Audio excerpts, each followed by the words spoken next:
I'm going to start this the way I always start things badly.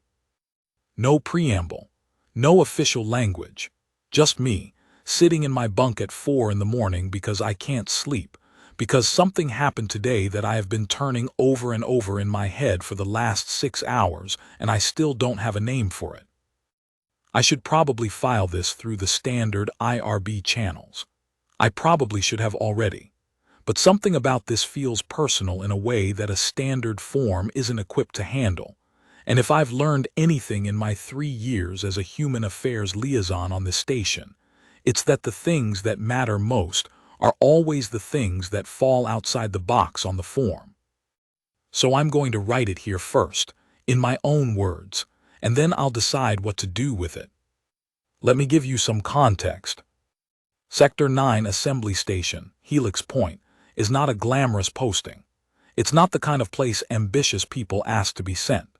It sits at the junction of 4 contested transit corridors in what used to be deep space, and is now technically considered neutral territory under the Galactic Unification Accords of 2239.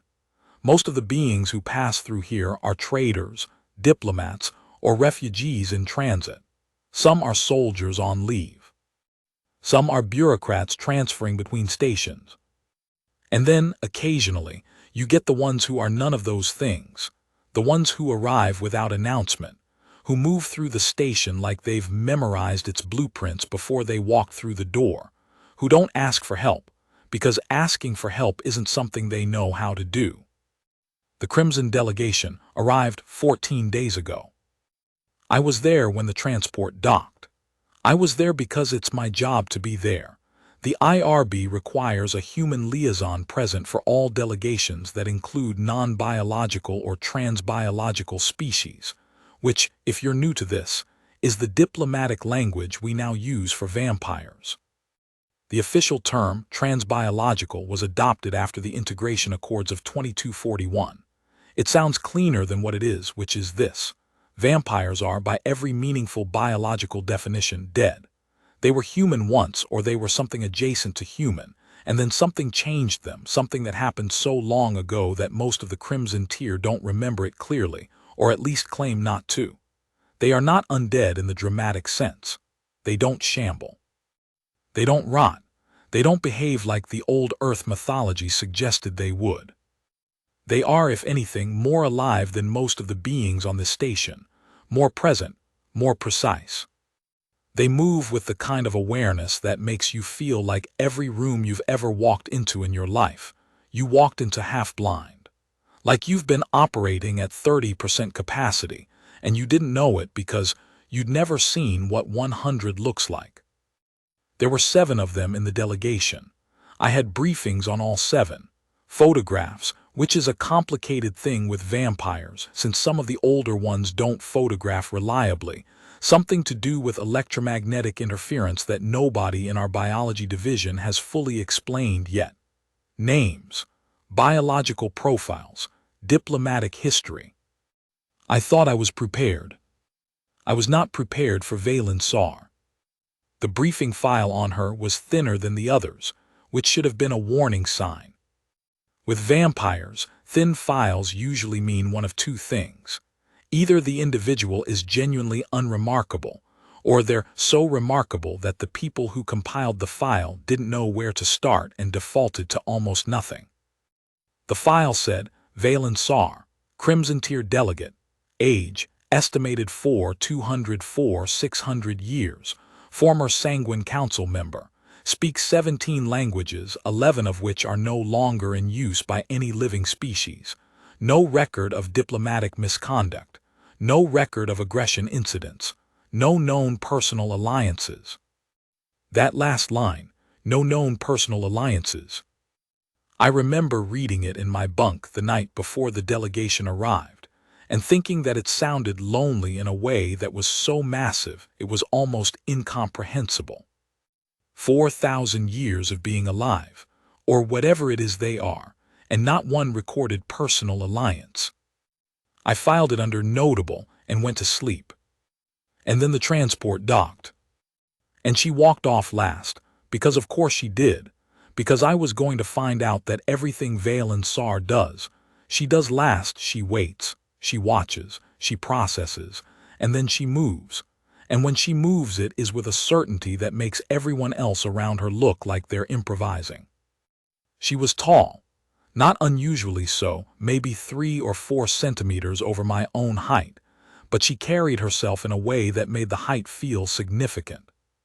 Her skin was the color of deep space at the edge of a nebula, not quite dark, not quite light, somewhere in between, with a quality to it that I couldn't describe except to say it seemed to absorb light differently than skin is supposed to. Her hair was pulled back in a severe structure that looked like it had been engineered rather than styled. She wore the standard crimson delegation uniform, deep red and black, high collar, the assembly insignia at the shoulder, and she wore it like someone who had worn 1,000 different uniforms across 4 millennia and found them all equally irrelevant. She did not look at me when she stepped off the transport. She looked at the station. She turned her head slowly, methodically, and I watched her take in the entire docking bay, the lights, the positioning of the security units, the traffic patterns of beings moving around us, the architecture of the ceiling and the placement of the ventilation outputs. And I got the distinct impression that in about 30 seconds she had built a more complete picture of this station than most people develop after a month of living here. And then, after all of that, she looked at me. Not at the delegation team, not at my colleague Priya, who was standing directly beside me and had dressed with much more impressive professionalism than I had managed. Not at the welcome display that facilities had apparently spent 3 days setting up and which, I would later learn, she found deeply unnecessary. At me. Just briefly, less than 2 seconds, and then her gaze moved on. But I noticed it. And here is the thing I've been sitting with for 6 hours. She noticed that I noticed. And something happened in her expression, something so small that if I had blinked I'd have missed it.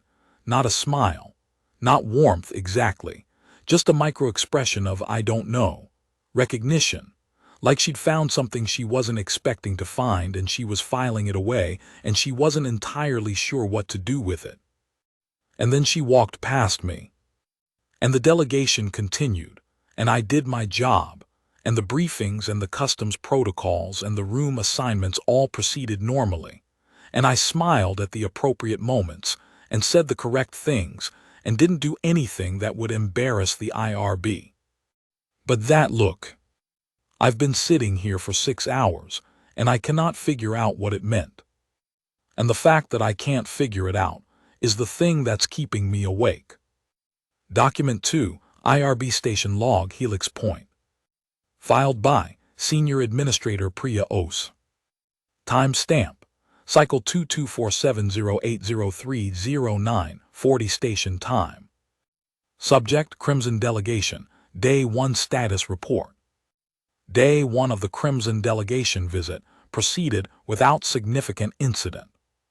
All 7 delegates were processed through Standard Arrival Protocol 7, the transbiological adaptation, which has been updated since the 2244 revision to include dietary accommodation documentation and UV sensitivity mapping for station environments. The Crimson Tier's known sensitivity to certain light spectrums was accommodated by pre-adjusting the lighting in the assigned residential corridor to warm amber toning. Delegate Valen Sar requested, through her representative, that her personal quarters be set to full dark, no ambient lighting at all. This was accommodated. Notable observation: Delegate Sar did not participate in the group welcome briefing. She arrived, received the materials, and withdrew to her assigned quarters within 40 minutes of docking. This is within normal range for Crimson Tier delegates, who tend to treat social formalities as an inefficiency rather than a courtesy. One non-standard observation for the record. Human Liaison Officer Devin Marlowe was observed standing in the docking bay for approximately 12 minutes after the delegation had cleared the area. When I approached and asked if he was all right, he said, and I quote, "Does her file say anything about her eyes?" I told him it did not, because it doesn't. He said okay, in a tone that did not sound like okay. I am noting this because it is slightly out of the ordinary for Officer Marlowe, who is generally one of the more composed members of our team, and because I have a feeling it may become relevant. Document 3, Personal Field Log. Filed by Devin Marlowe. Timestamp: Cycle 22470800522, 30 time. 2 days in. I've had 3 official interactions with the Crimson delegation and 0 unofficial ones, which is the correct number. My job is to be available, not to insert myself. The delegates have their own schedule, their own meeting agenda with the assembly subcommittees, and a whole apparatus of interspecies diplomatic infrastructure that operates entirely independently of me. I know this. I'm noting it because I've been to the delegation's assigned corridor twice today for reasons that, in retrospect, I would describe as loosely professional. The first time was legitimate. I was delivering updated bandwidth allocation codes for the secure communication terminals. That genuinely needed to happen. The second time, I had a reason that I invented. I told myself I needed to check the lighting calibration in the residential wing. I do not, as a rule, check lighting calibrations. That is explicitly not my job. It is the job of a facilities technician named Broderick who has been doing it for 11 years and does not need my input. I walked to the corridor. I did not see her. I walked back. I am a 31-year-old professional with a graduate degree in interspecies relations, and I just manufactured an excuse to walk down a hallway hoping to accidentally encounter a 4,000-year-old vampire. I'm going to sit with how embarrassing that is for a moment. Okay. Here's what I do know, because I've been trying to approach this analytically, which is the mode I default to when I don't understand something. Vampires, according to the latest xenobiological research that the IRB has access to, do not experience romantic attachment. This is documented. This is not a myth or a cultural projection. It's been studied extensively since the Integration Accords brought the Crimson Tier into formal galactic relations. The neurochemical architecture that produces what humans experience as romantic attraction, the oxytocin bonding, the dopamine feedback loops, the whole messy cascade of chemistry, is not present in the transbiological form. It was present, presumably, when they were human. But the transformation that created what they are now altered enough of their neurological structure that it simply doesn't function. They can form attachments, they have loyalties, they have what you might call preferences. They are not emotionally inert, but the specific experience of romantic love, that particular frequency of feeling, is not something they can access. I know this. I know it academically, professionally, thoroughly. So there is no version of the thing I'm starting to feel that makes sense. And yet, her eyes, they're amber, not the warm, comfortable amber of the station lighting. They're amber the way deep ocean geological formations are amber, like something was suspended in them a very long time ago and is still perfectly, impossibly preserved. And when she looks at something, when she really looks at it, not the quick assessment I described at the docking bay, but the full focused attention she apparently reserves for things that have caught her interest. Her eyes do this thing where they almost seem to change depth. I saw it today at a distance. She was in the assembly common area, the big open atrium on level 4, sitting at one of the secondary tables with what looked like a data scroll, reading. Most of the delegation moves as a unit. She tends to separate from the group without any apparent conversation about it. She just goes, and the others seem to understand that this is how it is. I was crossing the atrium on my way to a meeting. I wasn't going to approach her. I was just crossing the space. She looked up from her data scroll. And I did the most professionally embarrassing thing I have done since my second year of training, which is that I stopped walking. Not for long, maybe 3 seconds, but long enough that it was noticeable, long enough that I had to restart my momentum deliberately, like a machine that had briefly lost power. She held my gaze for those 3 seconds, not warmly, not coldly, with that same unfathomable quality that I have been unable to classify since the docking bay. And then she went back to her data scroll. 3 seconds. I've been thinking about them for 4 hours. I have a meeting tomorrow with the full delegation to discuss corridor access during the Assembly subcommittee sessions. She'll be there. I need to have a plan for how to conduct myself like a professional who is in full command of his faculties. I'm going to go try to sleep. Devin.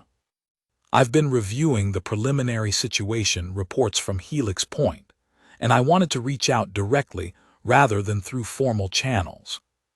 The Crimson delegation's visit has a level of political sensitivity that I don't think was fully communicated in the initial briefings, and I want you to have the full picture. Delegate Valen Sar is not a standard Crimson Tier representative. She was, for approximately 600 years, a sitting member of the Sanguine Council, the vampire's internal governing body. She left that position voluntarily in Cycle 1891, which is the last time anyone voluntarily left the Sanguine Council, and the only time anyone did so without being expelled. Nobody outside the council knows why she left. Nobody outside the council knows what she did in the 356 years between leaving the council and appearing, without explanation, as a galactic delegate. What we do know is that she is here specifically because the Sanguine Council requested her presence specifically. They sent 7 delegates. 5 of them are straightforward diplomatic functionaries. One of them, a delegate named Kessel, is what you'd call an observer enforcer, someone there to report back on the others. And then there's Sar. Sar is there because Sar asked to be there. That is unusual. In 12 cycles of formal diplomatic engagement with the Crimson Tier, I have never seen a senior delegate request a specific posting. They're assigned. They don't request. She requested Helix Point. She requested the Sector 9 assembly. She didn't give a reason, and the council didn't require one from her, which tells you something about the kind of standing she still has despite having left. I'm not telling you this to alarm you. I'm telling you this because part of your job is knowing what's in the room with you, and I want to make sure you know. Keep your professional distance. Be courteous. Be thorough. And if anything seems unusual, anything in her behavior that doesn't fit the documented Crimson Tier profile, I need you to log it and get it to me. Adiz. She spoke to me today. Not in the delegation meeting. The meeting was fine. A normal meeting. I managed it without incident, and I was completely professional, and nobody would have observed anything unusual in my conduct. And I was almost frustrated by how normal it was because I had prepared myself for something and nothing happened. She spoke to me afterward. The meeting ended and the delegation dispersed. The 5 functionaries went in one direction with their various aides and schedules, and the observer enforcer, Kessel, stood in the corner of the room doing what Kessel apparently always does, which is stand in corners and be aware of everything. And I was gathering my materials from the table because that's what you do when a meeting ends. And Valen Sar walked past me and she said, without stopping, without looking at me, "Your files on my species are inaccurate in 17 places. I counted while you were talking." And then she was gone. That was it. No greeting, no preamble, no indication of whether this was offered as criticism or as something else. Information, an opening. I stood there for a moment. And then I said, to the empty doorway she just walked through, "Could you tell me which ones?" There was a pause long enough that I thought she'd gone far enough down the corridor that she hadn't heard me. And then her voice came back, from somewhere I couldn't see. "If you find me in the atrium tomorrow morning, I will consider it." I had to sit down after that. Not because I was overcome, exactly. Just because my brain was suddenly doing so many things at once that the standing part of the operation failed. I need to document this for Adiz. This is exactly the kind of unusual behavioral note she asked for. A senior Crimson Tier delegate voluntarily initiating a non-required conversation with a human liaison officer and offering what? Information. A meeting. I'll document it. Tomorrow morning. After I go to the atrium. I got there early. I told myself it was because I wanted to get coffee before the atrium got busy, which is true. It is also true that the atrium has been busy at 6:40 every morning since I've been on this station, and getting coffee there at this time has never previously occurred to me as desirable. She was already there. Of course she was. She was at the same table as yesterday, the secondary table near the far window, the one with the long view out over the transit corridors where you can watch the ships moving. She didn't have the day to scroll this time. She had both hands around what I would later learn was a small container of refrigerated blood substitute, the kind the station provides for transbiological delegates, temperature calibrated and nutritionally specific. She held it the way I hold my coffee, which is to say like it's doing more than just being a beverage, like it's keeping her connected to something. She looked up when I was still about 15 meters away. Not because I made a sound. Not because I was visible yet. The atrium has pillars and I was approaching from behind one. She just looked up, and she was looking directly at me when I came around the pillar, and I stopped walking for about half a second and then kept going because I was absolutely not going to do the stopping thing again. I sat down across from her. She watched me do it with an expression I can't quite categorize. Not impatient, not welcoming, something in between, like she was reserving judgment on whether this was a good idea. I said, "Good morning." She said, "You slept poorly." Not a question, an observation. I said, "How can you tell?" She said, "You're slightly less coordinated than yesterday. Your reaction time when you came around the pillar was approximately 0.2 of a second slower than it would have been if you'd slept adequately. Your eyes also," she paused. "You have shadows under them." I said, "You noticed my reaction time in the corridor yesterday." She looked at me steadily. "I noticed your reaction time in the docking bay. I have been updating the baseline since." I didn't know what to say to that, so I said, "You mentioned the files were inaccurate." Something in her expression shifted, very slightly, like I'd made an acceptable decision, like pivoting to the professional was the right move. 17 inaccuracies, she said, some of them minor, some of them significant. Could I write them down? You may. She waited while I got out my field tablet. The first is the claim that all Crimson Tier vampires require complete darkness for sleep.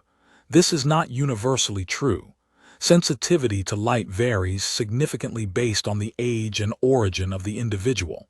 I, for instance, can tolerate diffuse artificial light indefinitely. You requested full dark for your quarters. I requested it because I prefer it, not because I require it. She paused. These are different things.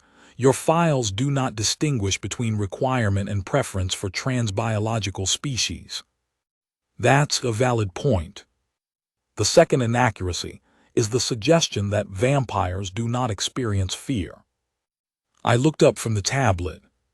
She said, "We experience fear. We are simply better at not expressing it. This is not the same as absence." I wrote that down. She went through all 17. It took about 40 minutes. Some of them were technical details about biochemical processes that the IRB's xenobiology team had gotten slightly wrong, edge cases in the UV sensitivity documentation, an error in the historical timeline of the Crimson Tier's first contact with the Galactic Assembly. I wrote all of those down, and I'll get them to the relevant departments. But some of them were something else. The 12th inaccuracy. Your files describe vampires as incapable of aesthetic appreciation. This is incorrect. We have aesthetic responses. We have preferences about beauty. We are simply not required to act on them. The 15th. The documentation suggests that transbiological species do not experience what humans call curiosity. This is significantly incorrect. Curiosity may be the one experience that has survived the transformation entirely intact. The 17th. Your files state that vampires do not form individual relationships, only collective loyalties to their tier or council. This was once more accurate than it currently is. I stopped writing. Was once more accurate, I said. She looked at me. That look, that amber-deep, unfathomable look that I have now been thinking about for 4 days. We have had more contact with other species since the Integration Accords, she said. Contact changes things. It changes things slowly. But it changes them. I didn't push it. We sat in silence for a moment. Outside the window, a transport was moving through the transit corridor, long and slow and lit, with running lights that reflected off the surrounding debris field, orange and white against the dark. You asked to be posted here, I said. I hadn't meant to say it, but Adi's memo had been at the back of my mind all morning. She looked at me with something that might have been surprise, just a flicker. You did your research. It's my job. Yes, she turned back to the window. I asked to be posted here. Can I ask why? She was quiet for a long time, long enough that I thought she wasn't going to answer. The Sector 9 Assembly is considering a resolution on the legal status of transbiological cognitive architecture, she finally said. Whether the neurological differences between biological and transbiological species can be used as grounds for reduced diplomatic standing. It is a resolution that, if passed, would have significant consequences for my people. I know about the resolution, I said. I know that you know, she said. I was told you helped draft the counter-documentation. I had 6 months ago before the delegation arrived. I'd spent 3 weeks on it. It's incomplete, she said, not harshly, just as fact. Tell me what's missing, I said. She looked at me again. And there was that thing I'd first seen in the docking bay, that thing I'd been trying to classify for 4 days. In the morning light of the atrium, with the transit corridors beyond the window and her hands still wrapped around the blood substitute, I finally had a name for it. She was looking at me like she was surprised to find me here. Not surprised that I'd come to the atrium, surprised that I existed, surprised that something could exist that she hadn't calculated for. 4,000 years, and something caught her off guard. The thought sat strangely in my chest. Tomorrow, she said, come earlier. And she got up and left. Note, this testimony was recorded voluntarily by Delegate Saar at the conclusion of the diplomatic session. It has been transcribed with minimal editing for clarity. You want to know what I noticed first? I'll tell you because I've been asked 3 times now by people I trust less than this room, and I'm tired of deflecting. What I noticed first was not what you would expect. It was not his appearance, though he is not displeasing in that regard, and I am aware that humans place significant value on that metric.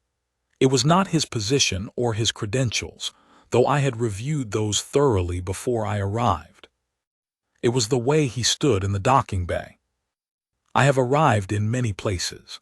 I have been received by kings and councils and generals and clergy across 4,000 years of this world and others. I have been welcomed by beings who feared me and beings who revered me and beings who would have preferred I didn't exist at all. And one thing all of those receptions have in common is performance. Everyone in a receiving line is performing something, authority, or deference, or neutrality, or welcome. They are showing you a version of themselves calibrated to the occasion. He was not performing. He was standing there, hands at his sides, tablet under one arm, slightly rumpled in a way that suggested he'd left his quarters in a hurry, and he was looking at everything. Not strategically, not with the trained surveillance attention of a security operative. Just looking, taking it in. The docking bay, the transport, the delegation, the stars visible through the port window. He looked at things like they were interesting. Like he hadn't decided in advance what they were, and was still finding out. That is rarer than you would think. I have lived 4,000 years, and I have met perhaps a handful of beings in that time who still look at the world that way, with genuine, unperformed curiosity, after everything experience has done to them. Most beings, biological or otherwise, spend their early years learning to look at things openly, and then they spend the rest of their lives learning to stop. The world teaches you to categorize before you observe, to decide before you see. It is a survival mechanism. It is also a loss. He had not done that. He was 31 years old, and he had been on this station for 3 years, and he had seen enough difficult things in that time. I read his file thoroughly enough to know that, and he was still looking at the world like it had something new in it.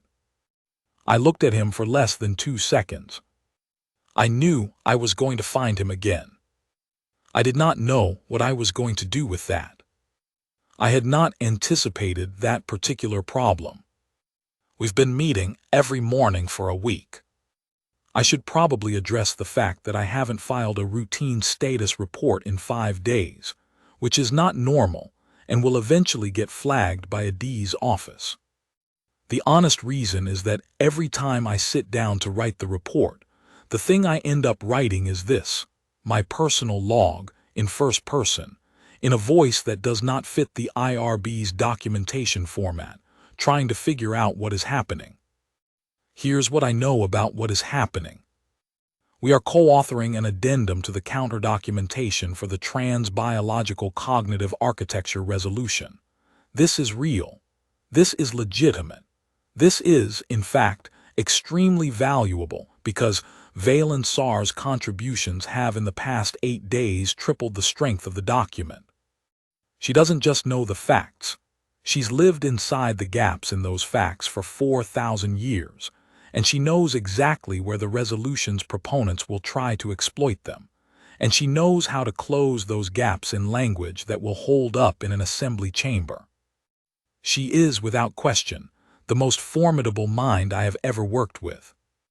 She is also, and I want to be careful here, because I'm aware of the professional territory I'm navigating, she is also becoming something that I don't have the right word for. Not a friend. It's too early for that, and also I'm not sure that's the right framework. Not a colleague exactly, though that's closer. Something in between, a person I look forward to seeing in a way that I haven't looked forward to seeing anyone in a long time. A person whose way of thinking has started to rearrange things in my own brain, making me see connections I wasn't seeing before. A person who makes the mornings feel different. She gets there before me. Every morning, same table, same seat. By the time I arrive, she's already settled, and she's already thought about the section we're working on, and she has notes, not on paper because she doesn't use paper, but stored in a precision I can barely follow in her head, available on demand. She tells me things. I think this is unusual. I think she doesn't generally tell people things. I think the telling is not effortless for her. I think it's something she's choosing specifically, and the choosing requires something from her that she doesn't always have available. Yesterday she told me about the last war. Not the one in the galactic history files. There's a conflict, the sanguine collapse of the 12th century, that's documented in the assembly records as a territorial dispute between the Crimson Tier and what was then the Selenic Alliance. 3 years of conflict, settled by treaty, casualties listed in the thousands. She was there. She was there for all 3 years. She told me about it the way you tell someone about a thing that is still inside you, but that you've learned to hold at a distance, in a steady voice, in careful language, but with an undertone of something that's been sitting in one place for a very long time and is only now being moved. She said, The documented version is accurate in its facts and wrong in its feeling. You cannot know what it was to be there from the facts alone. I said, "Can you tell me what it was to be there?" She was quiet for a while. Outside, the early shift was arriving in the atrium, traders, maintenance workers, a few diplomatic staff from other delegations. The station always gets noisy around 7. "Cold," she said eventually. "The thing I remember most is the cold. Deep space campaigns, you'd think someone like me wouldn't feel it, but there is a kind of cold that isn't about temperature. It's about," she paused, turned her cup around in her hands, "about what's missing, when the things that usually generate warmth are gone." I didn't say anything. She looked at me. "I'm uncertain why I told you that," she said. "I'm glad you did," I said. She looked at me for a moment longer than she usually does. Then she turned back to the documents. "I'm still thinking about it. Zira, I know it's late, and I know this isn't our usual communication channel, and I know that what I'm about to ask you is going to result in you teasing me for at least the next 6 months, so I'm just going to ask it and accept the consequences. The documented neurological architecture of transbiological species, specifically, the absence of the neurochemical cascade associated with romantic attachment, is that absolute? Is there any documented case of variance from that profile? Any individual level anomaly? Any situation in which a vampire showed behavior that was inconsistent with the documented emotional profile? I need to know if the rule has exceptions. A.D. Document 10, Encrypted Personal Response. From Dr. Sira Malik. To Devin Marlowe. Timestamp. Cycle 2247081604, 30 station time. Dev. Oh no. I mean, I'm going to help you because you clearly need help, but first I need you to understand that, oh no, is where I am right now, and I'm going to need you to sit with that for a moment. To answer your question, the standard profile holds for the majority of Crimson Tier vampires, particularly those transformed in antiquity. The older the transformation, the more stable the neurological architecture, the more completely the romantic attachment architecture is suppressed. This is well documented, and I'd stake my research reputation on it for 93% of cases. The remaining 7% is where it gets interesting. There are 17 documented cases in the IRB's xenobiological archives of Crimson Tier vampires exhibiting what we classify as anomalous attachment behaviors, behaviors that fall outside the standard transbiological profile in the direction of something resembling biological romantic response, increased individual proximity seeking, sustained attention toward a specific individual inconsistent with normal pattern, reported subjective experiences that the individuals themselves describe as disorienting, unprecedented, or inexplicable. These cases are extremely rare, extremely poorly understood, and this is the important part, so read carefully, not recognized as a category by the vampires themselves.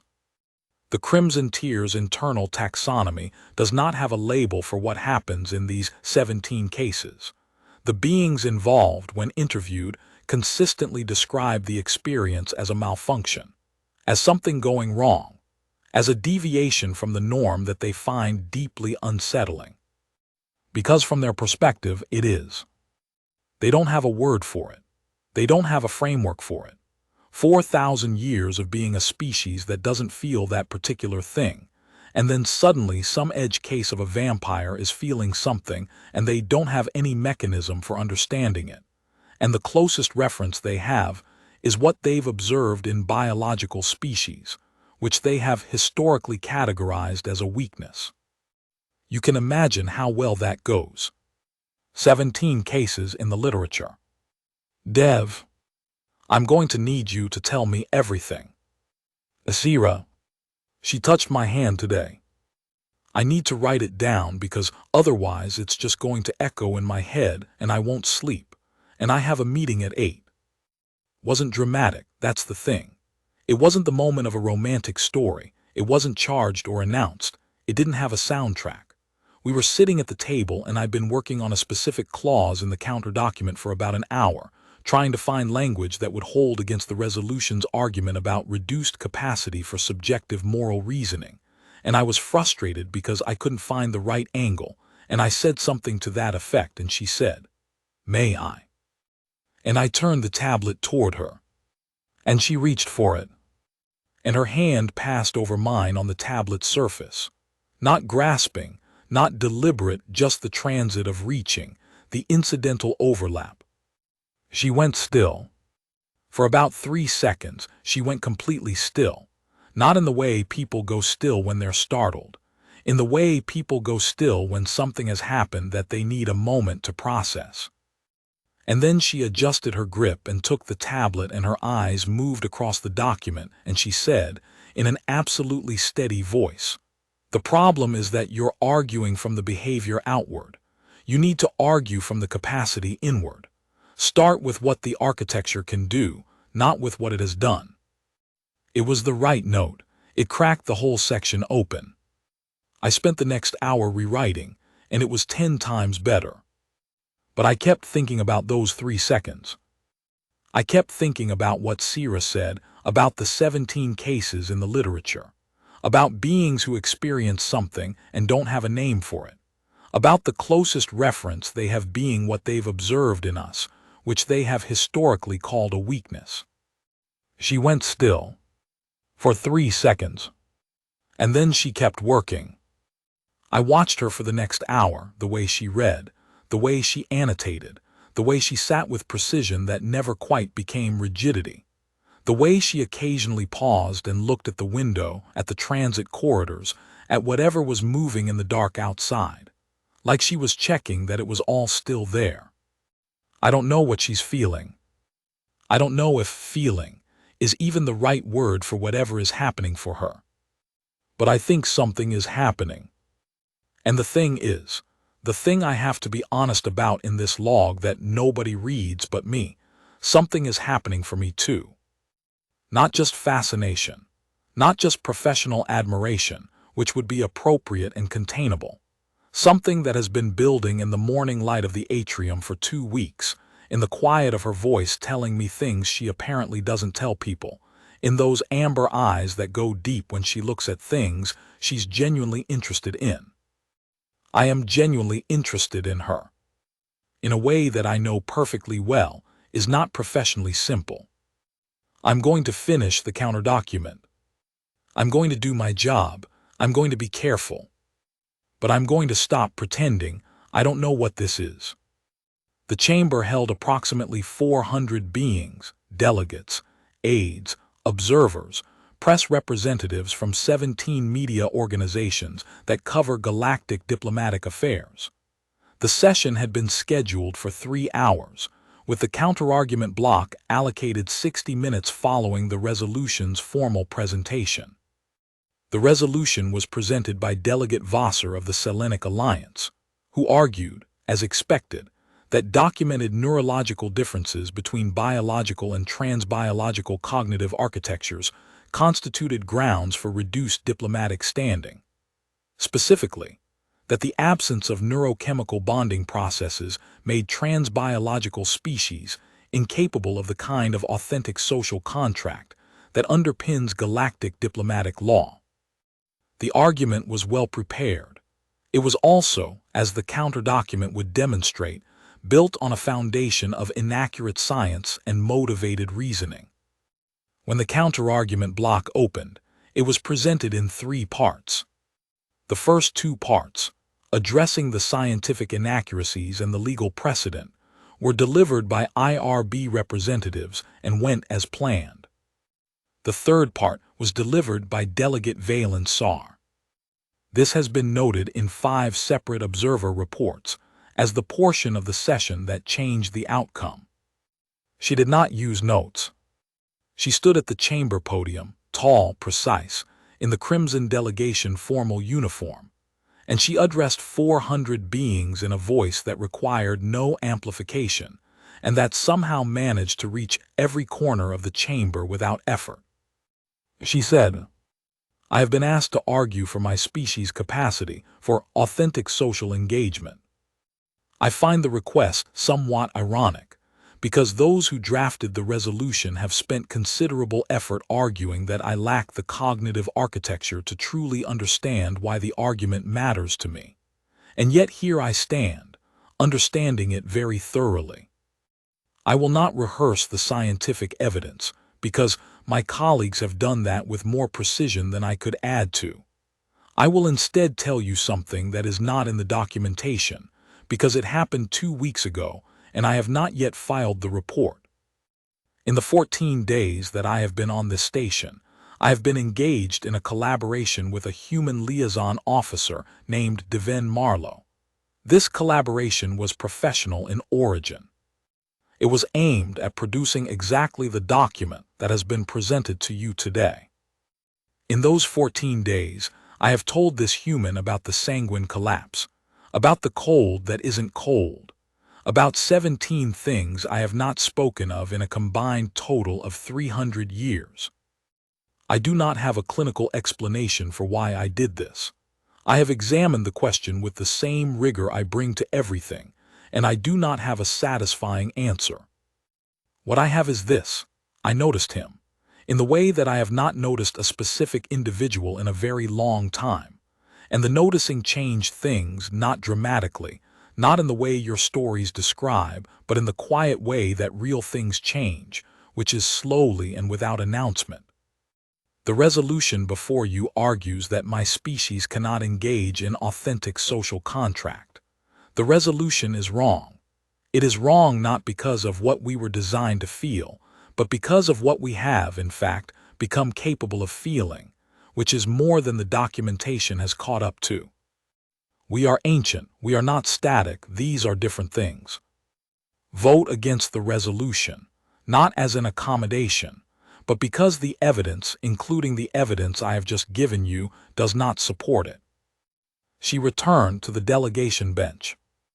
The chamber was quiet for approximately 15 seconds before the moderator called for order. The resolution failed. The vote was 281 to 119. She told 400 beings about me. I've been sitting with that for 8 hours. She mentioned me by name, in the assembly chamber, in the argument that defeated the resolution, as evidence, as an example of the things she was describing. I wasn't expecting it. She hadn't mentioned she was going to do it. When she walked back from the podium and sat down, she didn't look at me. She looked straight ahead, very composed, and for a moment she looked exactly like what she is, 4,000 years of composure, trained into her bones. After the session ended and the chamber cleared, I found her in the corridor outside. I said, "You told them about me."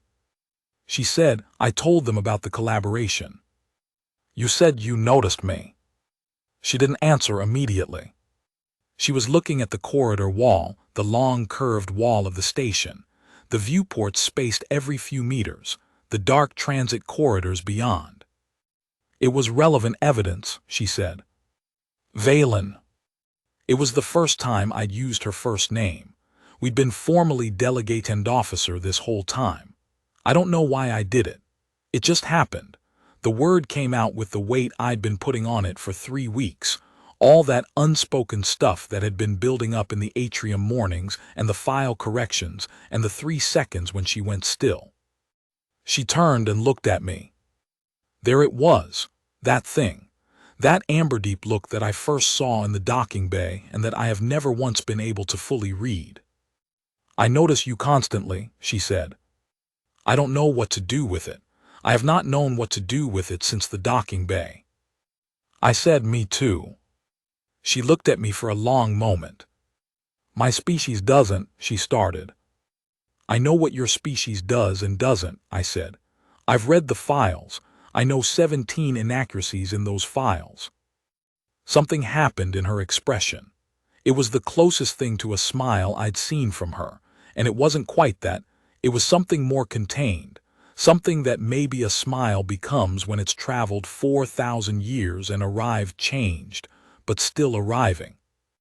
18 inaccuracies, she said. I've thought of a new one. What is it? She looked at the viewport, the dark outside, the moving lights of the transit corridors. Your files say that vampires do not feel hope, she said. This is inaccurate. Quiet settled between us. The station hummed around us. Somewhere down the corridor, a door opened and closed.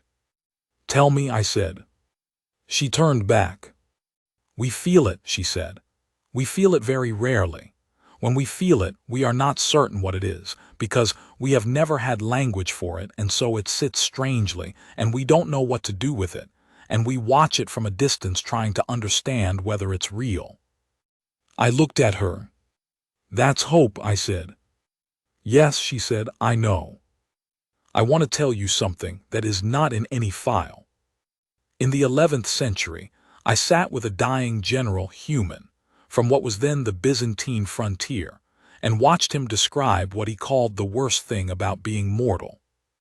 He said, everything I love will end before I do, or I will end before it does. There is no version of love that doesn't come with that. I was 400 years old. I had watched more people die than I could accurately count. I remember thinking that this was what I had been spared, that the transformation had taken from me precisely that particular suffering, the grief of attachment, the mathematics of loss. I thought I was lucky. I thought this for 3,000 years. And then I arrived on Helix Point, and there was a man with a field tablet and slightly rumpled clothes standing in a docking bay looking at everything like it was interesting. And I looked at him for less than 2 seconds, and something in me, something I had categorized as long dormant, as safely inert, turned on. Like a system restarting. Like something finding a signal it had been calibrated to receive, and had never received before. I did not like it. I want to be honest about that. I did not like it. It was disorienting and unfamiliar, and it sat in me at a frequency I didn't have a vocabulary for. And the closest analogy I have is the cold that isn't cold that I described to him once. A presence through absence, the weight of something you didn't know was missing until it was suddenly there. But there was also this. On the 14th morning in the atrium he was late.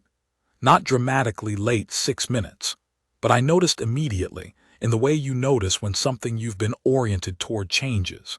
And when he came around the corner, slightly more disheveled than usual, clearly having just solved some problem that had detained him, already pulling out the field tablet and scanning his notes in transit, I noticed that I had been waiting. Not enduring the wait. Waiting with the full weight of anticipation. I do not experience anticipation in the standard transbiological profile. He sat down and said, without preamble, the third clause needs a complete restructure. I figured it out in the shower, sorry I'm late, and pulled the documents up and started talking, and I listened. And while I listened, I was also doing something that I have no professional word for, which was simply appreciating that he was there, that he was specific. That he was this exact person and not some composite of persons, and that this specificity was something I had started to require in my mornings the way I require the blood substitute and the dark and the window view of the transit corridors. I require him in my mornings. I am a 4,000-year-old vampire. I have sat on a governing council.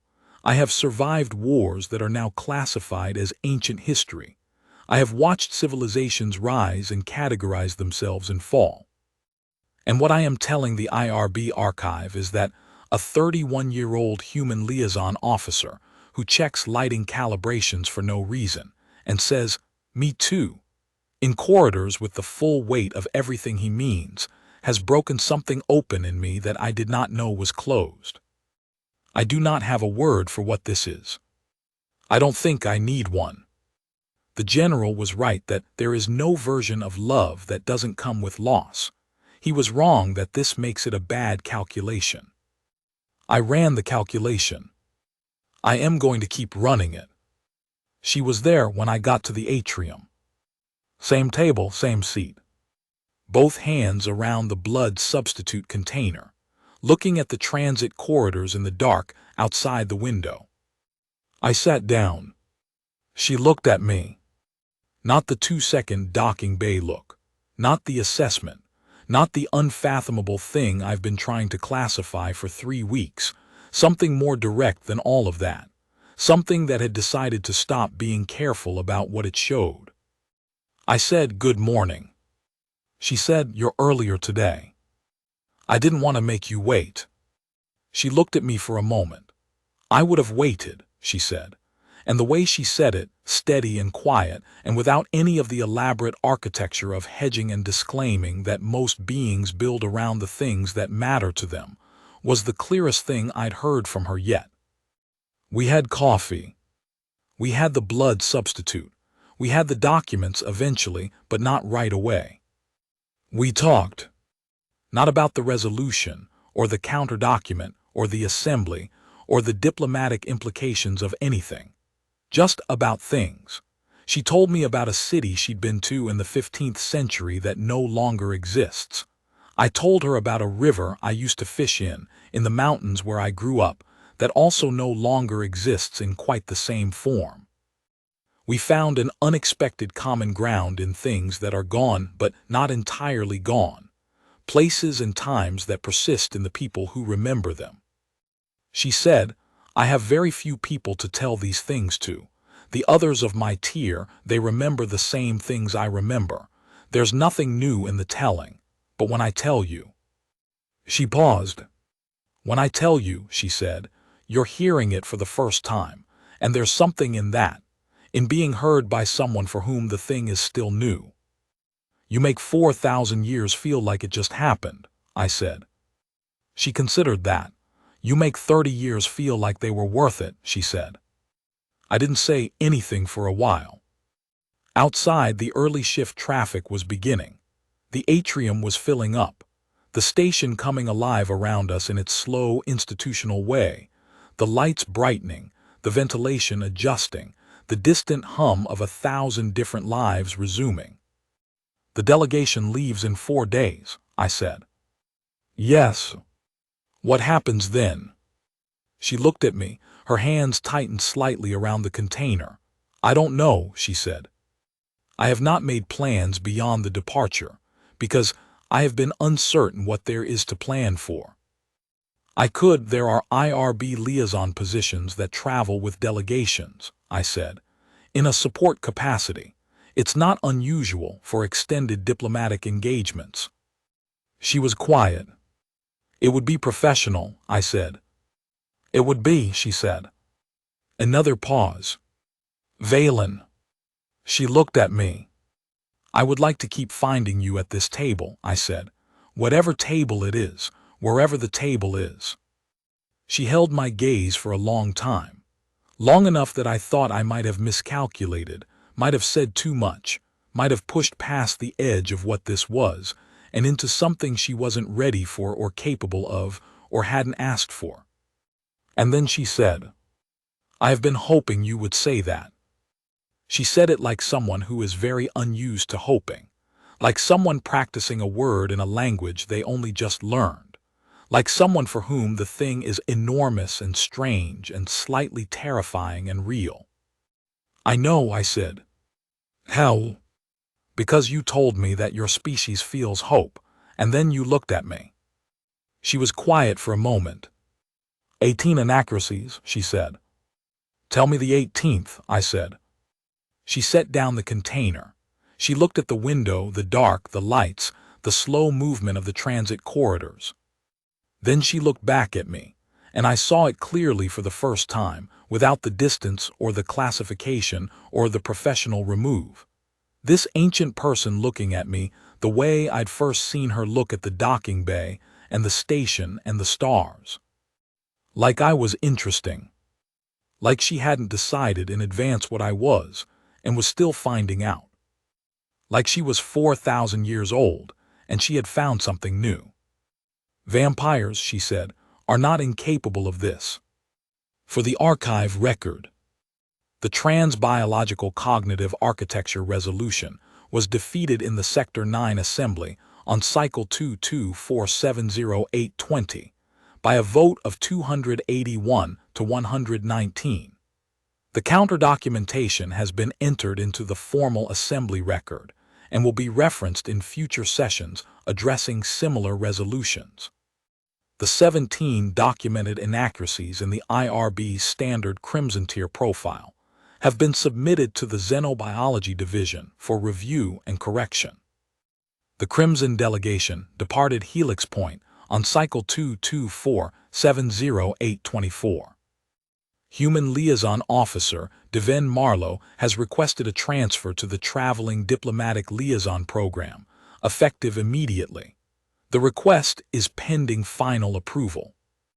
Personal note for the archive, not for routing to Regional Director Okonkwo, not for distribution, just for the record. I started this file because I couldn't sleep, because a 4,000-year-old vampire looked at me in a docking bay for less than 2 seconds, and I couldn't figure out what it meant. I've been a human liaison officer for 3 years. I've done my job, mostly well, occasionally badly, always with the genuine belief that what we do here matters, that the work of keeping the space between species clear, honest, and navigable is worth doing.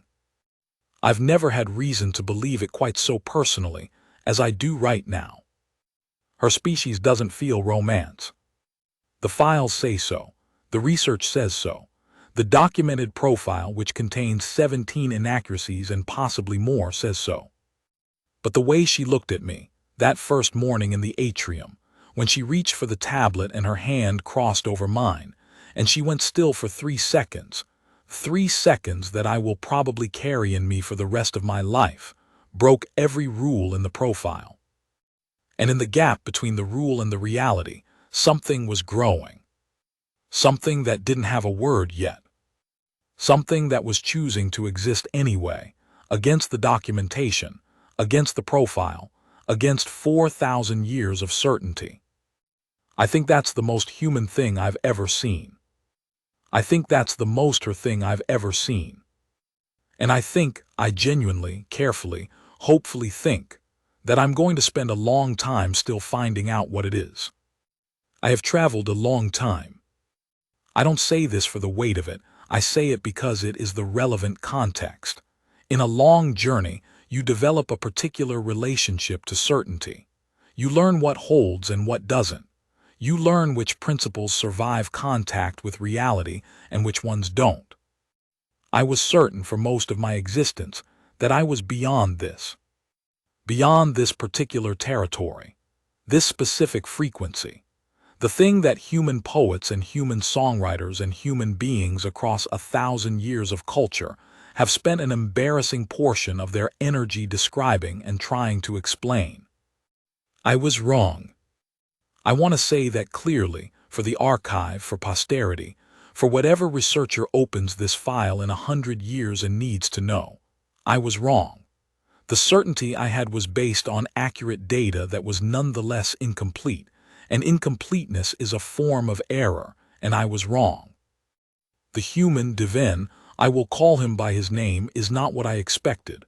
I'm not certain I expected anything in particular at the docking bay. I was not in the habit of expecting things. I was in the habit of assessing. I assessed him. I found him anomalous. I chose to investigate the anomaly. And then, somewhere in the space between that first look and the 14th morning in the atrium, the investigation became something else. Something that investigation is not the right word for. Something that I have been trying to name since it began, and that I have now decided does not need a name to be real. He asked me once what breaks every rule. Not in those words, but the question underneath a lot of what he asked was always that: what exceeds the profile, what falls outside the documented expectation, what turns out to be true that the certainty said couldn't be. I told him the 18th inaccuracy. I'm going to record it here for the archive. The files say my species is incapable of this. The files are wrong. We are capable. We are just very, very slow to arrive at it. And then, when we arrive, when something cracks open what 4,000 years of certainty has built, we arrive completely. He is waiting for me. Not in the present tense of waiting right now. In the larger sense. He is someone who waits, who has decided that the table can be wherever the table needs to be, and who will be there when I get there. And I, who have not arrived anywhere new in centuries, am still traveling. And the direction has changed. And I find that I am not afraid of this. I find that this is something I have, for a very long time, not known I was capable of finding. I find that the species that invented romance, for all its irrationality and its combustible history and its unsustainable emotional arithmetic, may have been onto something. I find that looking at him breaks every rule I have. I find that I intend to keep looking.